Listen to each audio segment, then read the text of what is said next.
ظل وجهه مسودا وهو كظيم صدق الله مولانا العظيم صدق رسوله النبی الکریم الامین۔ قرآن مجید فرقان حمید کے 14ویں پارے کی آیت پاک ہے۔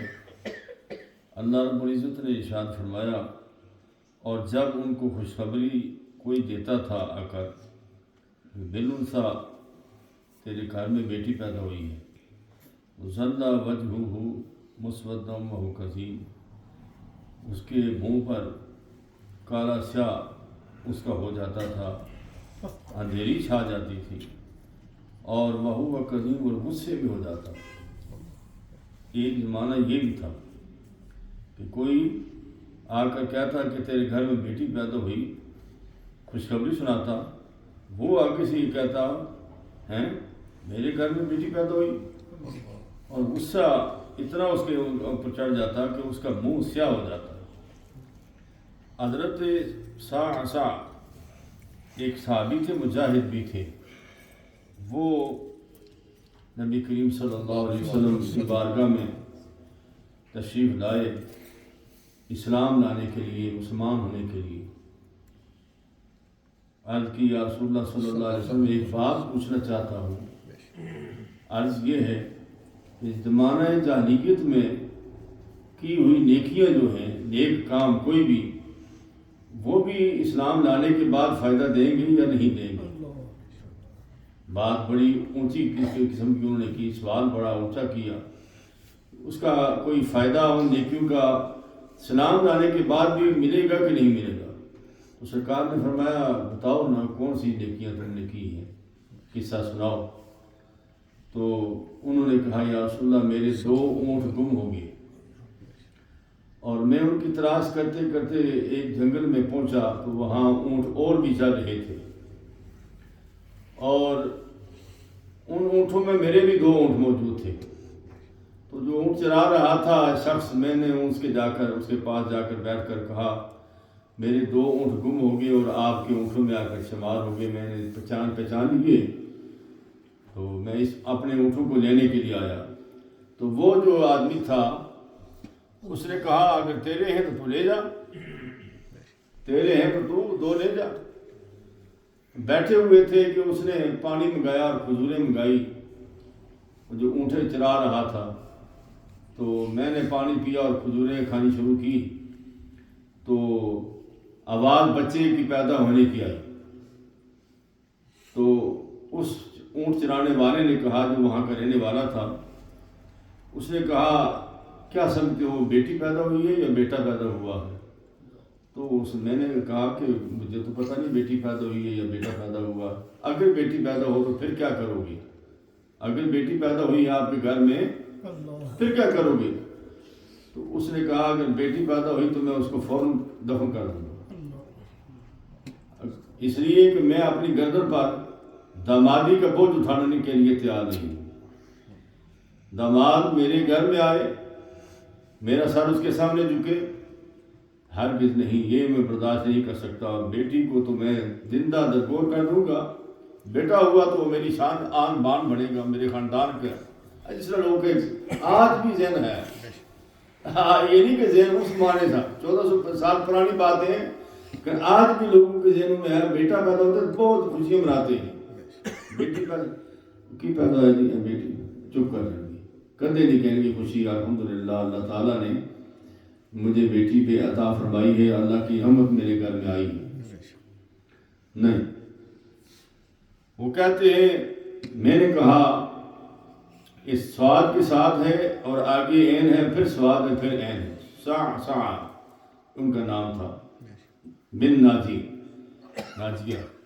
تو میں نے کہا میں 2 اونٹ دینے کے لیے تیار ہوں، اگر بیٹی پیدا ہو تو میں لے جاؤں گا، مارو نہیں، اس کو قتل نہ کرو، اس کو ناحق قتل نہ کرو، اور اس کو میں لے جاؤں گا۔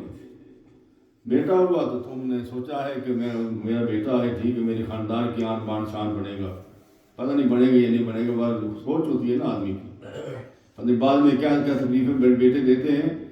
یہ تو ان قسم سے پوچھے نا جن کے ساتھ یہ حملہ ہو رہا ہے، بچوں کے لیے کتنے پریشان ہیں۔ یہاں نہیں، دنیا بھر میں، پاکستان میں اتنے نشے کی لت لگی ہوئی ہے بچوں کو. آج ہی عبدالعزیز صاحب معاشرہ پاکستان میں لے کر آئے ہیں. بڑی اچھی بات آپ کے بارے میں ایک شخص نے کہا, میں نام نہیں لینا چاہتا, میں کہا جی حاجی اور پاکستان نہیں آ رہی کی گل, ایک 3-4 مہینے ہو گئے, کتنے مہینے رہے ہو؟ 2.5 مہینے. کہنے لگے جی انہوں نے کہا جی کہ میں اپنے والدین کی قبریں یہاں دیکھ رہا ہوں, ان پر جاتا ہوں. دیکھو نا, یہ ایسے بچے بھی تو سعادت مند ہوتے ہیں نا. ان کی قبروں پر کی زیارت کرتا ہوں تو اس لیے میرا دل نہیں چاہتا کہ میں واپس آؤں, میں یہاں رہنا چاہتا ہوں. سبحان اللہ. واللہ باللہ تعالیٰ والدین کی قبریں ہی وہ قبریں ہیں جہاں جانے سے گناہ مٹتے ہیں, ختم ہوتے ہیں. وہ زندگی میں بھی فائدہ دیتے رہے اور مرنے کے بعد بھی اولاد کو فائدہ دیتے ہیں. سبحان اللہ. زندگی میں تو فائدہ دیا نا انہوں نے, دودھ پلایا, پالا پوسا, جوان کیا, پڑھایا, تعلیم دی, ہر قسم کی شادی کرائی, سب کچھ کیا ہے. لیکن مرنے کے بعد دیکھیں نا ان کی قبریں یہ فائدہ دے رہی اولاد کو. اگر اولاد سعادت مند ہو اور ان کی قبروں پر جائے, سرکار نے فرمایا ہر جمعے کو اپنے والدین کی قبروں پر جایا کرو کہ نزدیک ہوں, تو جمعے سے جمعے تک جتنے گناہ تمہارے ہیں اللہ تعالیٰ معاف فرما دے.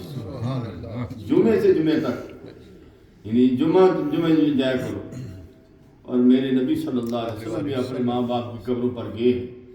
حضرت آمنہ آپ کو لے کر گئی ہیں اپنے خامد کی قبر پر مدینہ المنورہ میں. حضور خود تشریف لے گئے ابوا کے مقام پر, سرکار کی والدہ ماجدہ کی قبر مبارک وہاں. میں دور نہ نکل گیا, میں آج یہ کر رہا تھا, وہ انہوں نے کہا جی, اس نے کہا جو اونٹ چڑھانے والا آدمی تھا وہاں کا مقمی, اس نے کہا 2 اونٹ نہیں 3 اونٹ, جس اونٹ پر تو سوار ہو کر آیا وہ بھی دے گا تو میں بیٹی دے دوں گا, بچی تمہیں دے دوں گا. اس نے مجھے دے دی, اس نے دے دی, اور میں 3 اونٹ کے بدلے میں ایک بچی اس کی جو اس کی تھی وہ لے کر آیا گھر میں.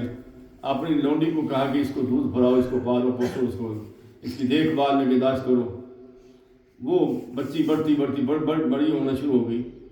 اس طرح مجھے چسکا لگ گیا. نیکی کا چسکا بھی ہوتا ہے نا, نیکی کا. ماشاءاللہ دیکھیں نا, مسجد میں جب نماز اثر کی ہوئی تو تقریباً 3-4 سمے تھی یہاں, وہ اٹھ کر بھاگے نماز پڑھ کر بھاگے. لیکن اللہ نے آپ کو توفیق عطا فرمائی, آپ کو چسکا ہے.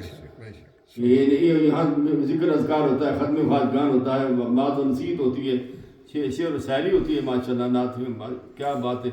جناب تنویر صاحب دونوں بھائی پڑھتے ہیں, دل خوش ہو جاتا ہے. قاری عابد صاحب نے بہت اچھی نعت پڑھی ہے. اللہ تعالیٰ سب کو جزائے خیر عطا فرمائے. تو مجھے یا رسول اللہ چسکا پڑ گیا. جہاں کہیں بیٹی کو پیدا ہوتی وہ مارنا چاہتا تو میں ان کو 3 اونٹ دیتا اور اسے بچی لے لیتا. اپنے علاقے میں جہاں بچی پیدا ہوتی تو میں اس بچی کو اس کو لے لیتا اور 3 اونٹ کے بدلے میں لیتا. ایک مفت نہیں, 3 اونٹ دیتا. کب وہ دیتا, حالانکہ وہ مارنا چاہتا تھا لیکن میں نے دیے. اس طرح میں نے یا رسول اللہ صلی اللہ علیہ وسلم 360 بچیاں 3 اونٹوں کے بدلے میں لی ہیں, جو میرے گھر میں پل رہی ہیں, جو میرے گھر میں پل رہی ہیں. ان کا کھانا پینا, ان کا بندوبست میرا اللہ کر رہا ہے. سبحان اللہ. 360. اللہ اکبر. وہ باتیں کر رہا تھا, میرے نبی صلی اللہ علیہ وسلم رحمۃ للعالمین کی آنکھوں سے آنسو جاری تھے, آنسو جاری تھے, گر رہے تھے. سرکار سن رہے تھے اس کی باتوں کو کہ میں نے 360 بچیوں کو ظلم سے, قتل سے, ماں باپ کے ہاتھوں سے قتل سے بچایا اور ان کو میں نے پالا. میرے گھر میں وہ پال رہی ہے. اللہ کے رسول صلی اللہ علیہ وسلم بہت دیر تک روتے رہے. فرمایا, عرض کی یا رسول اللہ, کچھ مجھے بھی اس نیکیوں کا جو میں نے اسلام نہیں قبول کیا تھا, تو اسلام قبول کرنے سے پہلے یہ میں نے کی ہے نیکیاں, تو کیا ان کا بھی کچھ صلہ مجھے اللہ پاک عطا فرمائے گا.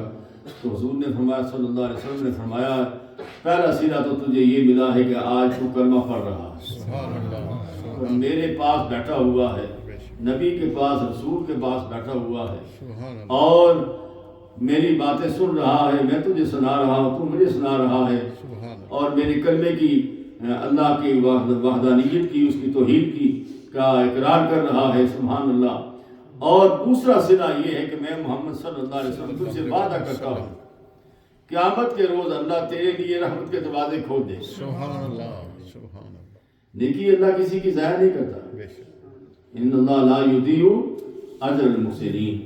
نیکی کرنے والوں کی نیکی کو اللہ پاک ہر کی ضائع نہیں کرتا. جو کوئی نیکی کرے دنیا میں، جیسی بھی نیکی کرے صرف اللہ کے لیے، خالصتاً للہ، مخلصاً لہ الدین، مخلص ہو کر خالصتاً اللہ کی رضا کے لیے نیکی کرے، اللہ اس کی نیکی کو ضائع نہ کرے.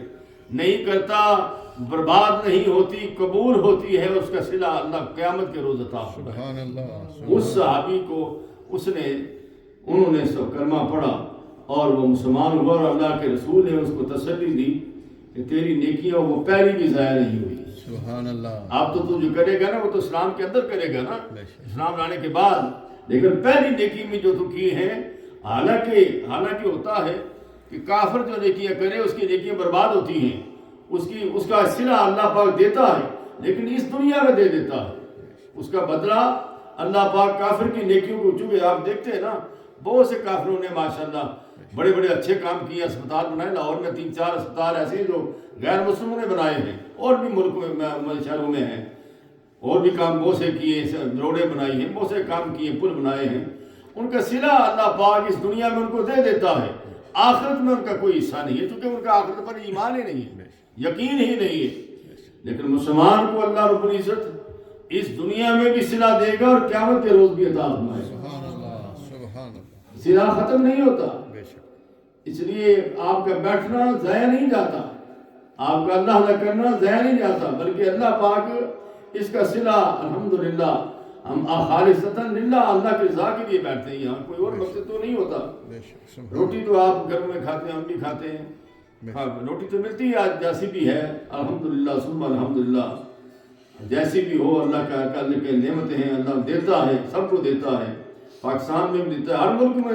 روٹی جو ہے اللہ تبارک و تعالیٰ کے نبی نے قرآن مجید میں فرمایا لا نسألک رزق. میں سوال رزق کے بارے میں نہیں کروں گا، کتنا کمایا کتنا نہیں کمایا، کیوں تھوڑا کمایا کیوں زیادہ کمایا. نہ نحن نرزقک الفاظ ہیں قرآن مجید کے. رزق تو ہم دیتے ہیں، رزق تو ہم دیتے ہیں. ان اللہ الرزاق ذو القوۃ المتین. رزق دینے والا جو ہے، قوت رکھنے والا، وہی اللہ کی ذات ہے، وہ سب کو دیتا ہے، وہ بے پرواہی سے دیتا ہے. اللہ مجھے اور آپ کو عمل کی توفیق عطا فرمائے. اور خدا تبارک و تعالی حضرت فاروق اعظم عثمان غنی، اولا حضرت کرار، حضرت ابو بکر صدیق، ان اجلہ صحابہ کے صدقے میں ہماری کوتاہیوں سے درگزر فرمائے. بسم اللہ.